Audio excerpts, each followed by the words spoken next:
Faly miarabantsika tsirairay avy indray tsy tia alatsinainy fa 20 volana May ity ary manoana fahasoavan'ny Tompo amintsika mandrakariva.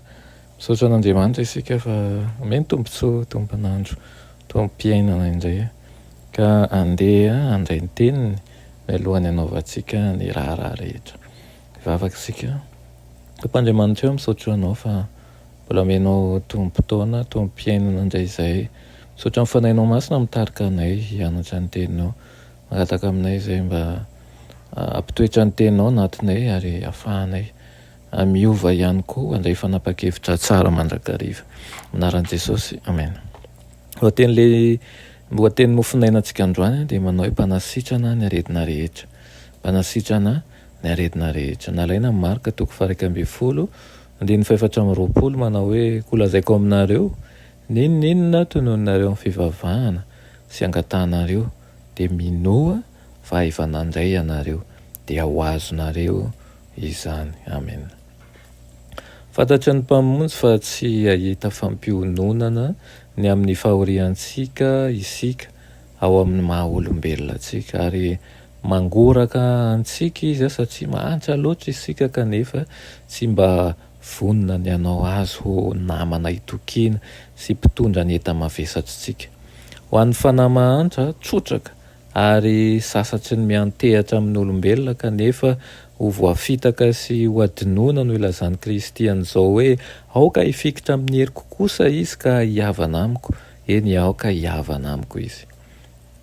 Aoka ianao tsy ilaza ny fahorianao sy ny olanao amin'ny olombelona, makanesa amin'ilay mahay manao mihoatra, fatany tsara ny fomba hanampinanao, aza mihodina hiala amin'ny mpanafitra be fitiavana sy fangorahana ka hitodika amin'ny olombelona namana izay mety hitondra anao amin'ny lalan-diso, na dia hanome anao an'izay iverany sy tsara indrindra ananana azy eny teo amin'i Jesosy ny olanao rehetra.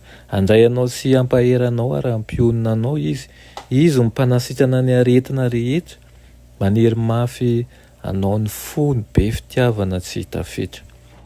Tiano fantatrao fa azonao atao tsara ny ho afaka mifandriky ny fahavalo.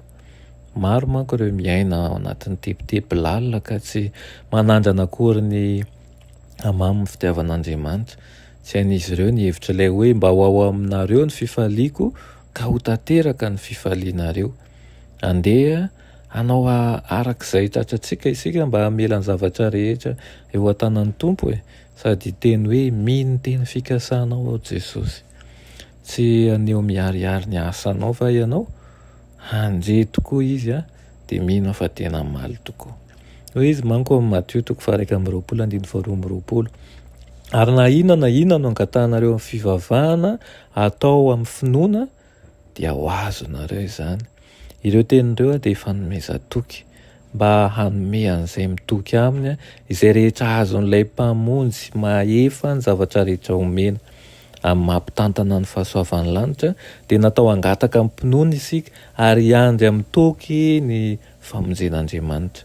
Tsy tokony hialoha azy isika ka hiezaka amin'ny herin'ny tenantsika mba azo herentsika.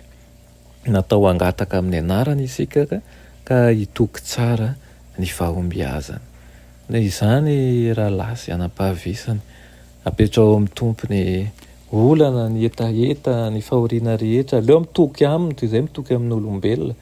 Fantatsika fa izy dia izay no andrasana amintsika ary ninona enta-mavesatsika sy zavatra manahirana ny saina na ny vatana dia aoka ho fantatrao fa azonao atao tsara ny ho afaka mifandriky ny fahavalo amin'ny alalan'i Jesosy Kristy irery ihany. Koa mbola tsy tara aloha hery dia manokana fotoana apetrao amin'ny Tompo amin'ny alalan'ny mivavaka ireo enta-mavesatra rehetra fa izy tokoa ny hanome fitsarana. Vavaka isika.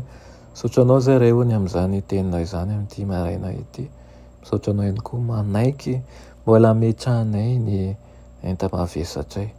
Fantatray fa ianao izay tsy misy ny fahotana fa manana famasinana rehetra no afaka hamany olanay izay ao anatin'ny fahotana ity. Mangataka izahay Tompo mba tsy halanao anay, fa aoka anjakanao amin'ny toeam-piainana rehetra, ka na asa, na tokantrano, na fianarana, na tontolo iainana sy ny manodidina rehetra, dia mba hiasanao manokana anay izany. Amin'ny anaran'i Jesosy, amen.